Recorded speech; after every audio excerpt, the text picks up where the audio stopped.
بەڵێ بێگومان حکوومەت یارێمی کوردستان بە تایبەت لە کابینەی نوێم کاری زۆر کردووە بۆ بەرزبوونەوەی ئاستی بەرەمی ناوخۆ لە سەررجەم بوارەکاندا و بە تایبەت گەنم بەڵام لەگەڵەوەشا کاتێک کار بۆەوە کات کە جوتیاران بەرهەمی زیادیان هەبێت خەم لەوە شەخوات کە بەرهەمەکانیان بۆ ساخ بکاتەوە لە دەستیان نەمێنێتەوە تووشی زیان نەبن بۆ ئەمە بەستە حکوومەت یارێمی کوردستان لە ڕێی وەزارەتی کشتتوکاڵ و سەرچاوەکانی ئاو لەگەڵ حکوومەتی عراق گفتوگویان کردووە کە بەشێک لەو گەنمەی لارەمی کوردستان بەرهەم دێت حکوومەتی عراق لە جوتیارانی وەربگرێت لە ڕێسایلەکانیەوە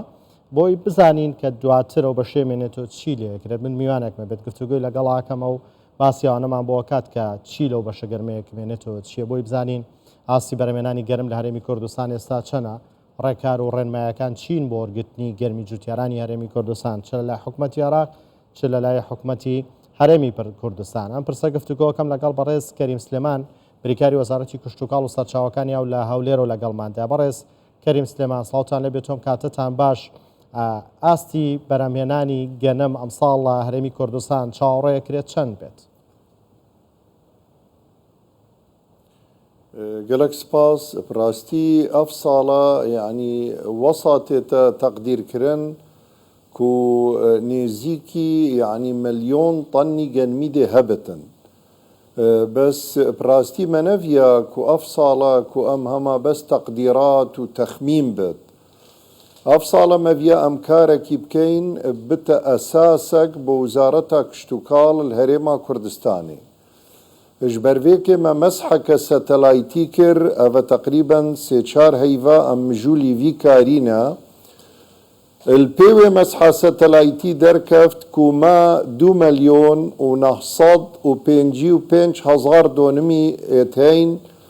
هەرێما کوردستانی بکوبگەنمی هاتینە چاندن ساڵانەژی تەقدیرەک تێتە کرن پێدبێژنێ غلە کە هەر دۆنمەکێ چەند گەنم ژێدێ چێبتن وەکی تەقدیرە ئی ساڵە کری کە لەجنەکش بەغدای هات بوو ئەو تەقدیرە کرد گۆغلە گەنمێ هەرێمێ نیڤەکە 500 کیلۆی بۆ یەک دۆنمێ هەتا 900 کیلۆی بۆ یەک دۆنمێ ودائما جي طبعا فرقة هيت نيفكا جنمي تيتا چاندن ديمي وجنمي تيتا چاندن بمرشاتا اني آفي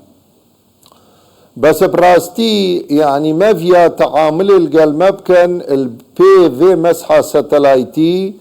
البي والريجا باراني ياكل هريمي باري البي وي فافارتني يعني جيك جدا كرني یاکومە ئەو دەڤەرێت کوردستانیت دەرڤەی هەرێمێژی هەموو هاتنە جوداکردن یانیەکە تەقدیراتێت مەبە و پێvێ مەسحێ و ئەف دیراسەتە هاتیەکردن vێت ئەف ساڵە نێزیکی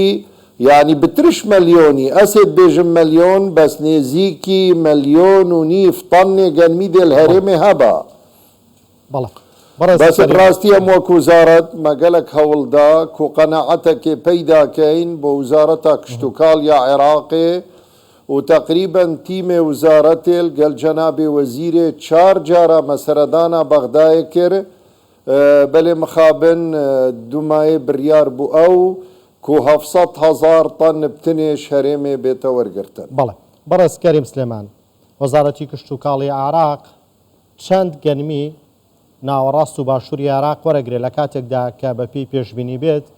لە نیوە کەمتری بەرهەمی جوتیارانی هەرێمی کوردستان وەرەگرێت لە عێراق ئەوها بۆمە دیار کرد گۆ دەزانی هەر ساڵ خوتەک هەیە پێ دەڵێن خوتەی زیراعی الپێوێ خوتە زیراعی هاتە حسابکردن الپانزدە پارێزگەها محافەظاتێت عێراقێ کا چەند دۆنم بگەنمی هاتینە چاندنە گوت ئەو پارێ هاتیە تەخسیسکردن بۆ وەرگرتنا گەنمی خوتامەیە زیراعی ئەوە ئەم 30% بتنێ ژگەنمی وەربگرین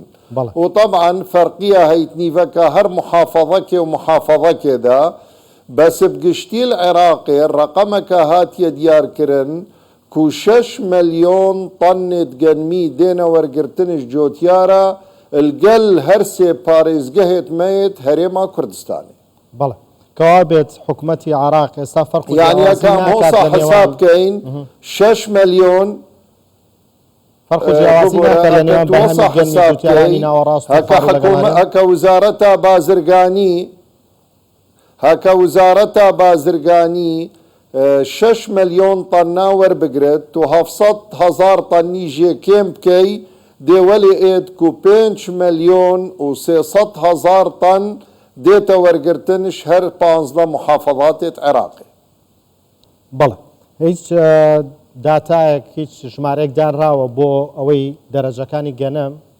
وەکۆڵی دەرەجە 1 و 2 تا چەند دەرەجەی بۆ دانراوە وەتانی بە چەند وەرەگیرێت. سعر عام 850,000 بۆ 1 طنێ بۆ دەرەجە 1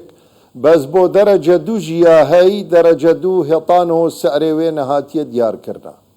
بەڵێ ئەو گەرمەی جوتیارانی هەرێمی کوردستان کە ئامێنێتەوە جگە لەوەی کادرێت بە وەزارەتی کشت و کاڵی عراق یاخود با بڵێن هەدرێت بە حکوومەتی عراق بێگومان بەشێکی زۆر ئەمێنێتەوە ئەوە چی لێەکەن چۆن ساغیەکەنەوە بۆ جوتیاران.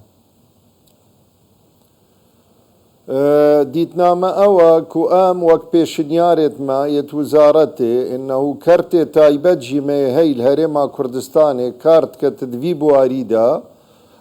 ئەو هەر ساڵ بەلکی ڕێژەکە باشە شویگەنمی ساختکەن و تێتەکڕینش جۆتیارە بەلێ پابەی گومان ئەو نرخێ و کەرتێ تایبەت دەتن هەرتانەکێ نەوەکیوی نرخیەیە و وزارەتە بازرگانیە عێراقێت دەت چەنگو ئەو نرخێ وزارەتە بازرگانی مەدعومەش لای حکوومەتێوە کەوا بێتەوەی کە کۆمپانیاکان وەریەگرن کەمترە بێ نرخەکەی لەوەی کەەوە وەزارەتی کشت و کاڵی عراق وەریەگرێ. بێگومان بێگومان بەڵێ ببۆرە نە وزارەتی کشت و کاڵ وەردەگرێ وزارەتی بازرگانی. بەڵێ تاو بەڕێز کەریم سلێمان بریکاری وەزارەتی کشت و کاڵ و سەرچاوەکانی ئاو لاولێرە لەگەڵماندا بووی سوپاس بۆیەوە.